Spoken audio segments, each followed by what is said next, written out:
100-র উপরে মানুষের লাশ পড়ে গেছে, এটার দায়টা কে নিবে? আমি বারবার বলছিলাম যে প্রধান বিচারপতি সিদ্ধান্তের জন্য একটু ওয়েট করা, আমরা ওয়েট করতে পারলাম না।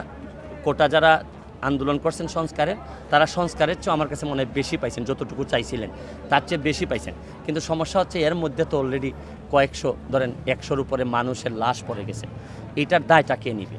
আর আমার কাছে মনে হয়েছে যে প্রশাসন চাইলে আরও আগেই, এবং সুপ্রিম কোর্ট প্রশাসনও, এটা শুক্র শনিবার আর যাওয়ার দরকার ছিল না, বৃহস্পতিবারে এটাকে হয়তো, আমি আমার ব্যক্তিগত অভিমত, এটারে শেষ করে দিলে আমার কাছে মনে হয়েছে যে সরকারের বয়স্ক যারা নেতৃবৃন্দ আছেন তারা হয়তো ইয়াং তরুণদের যে সেন্টিমেন্ট এটা বুঝতে পারেন নাই, বুঝতে পারলে এই সুনামিটা হতো না। Everything has a expiry time.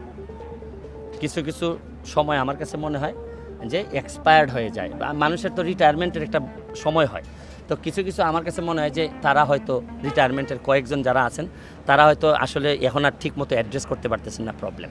তারা হয়তো অনেক সময় সোশ্যাল মিডিয়া থেকে দূরে, অন্যান্য মিডিয়া থেকে দূরে, তারা হয়তো ওই আগের গৌরবোজ্জ্বল ইতিহাস নিয়ে আগাচ্ছেন, কিন্তু দেশ যে অনেক আগাচ্ছে, দেশ যে অনেক মোটিভেটেড হচ্ছে, এখন এই ডিজিটালাইজড হচ্ছে, এগুলো হয়তো ঠিকমতো তারা অ্যাড্রেস করতে পারতেছেন না। সুতরাং আমার কাছে মনে হয় যে তারা হয় ওই নতুন টেকনোলজির সাথে নিজেদেরকে অ্যাডাপ্টেড করবেন, আর নাইলে এই জায়গা ছেড়ে নতুনদেরকে জায়গা দিবেন।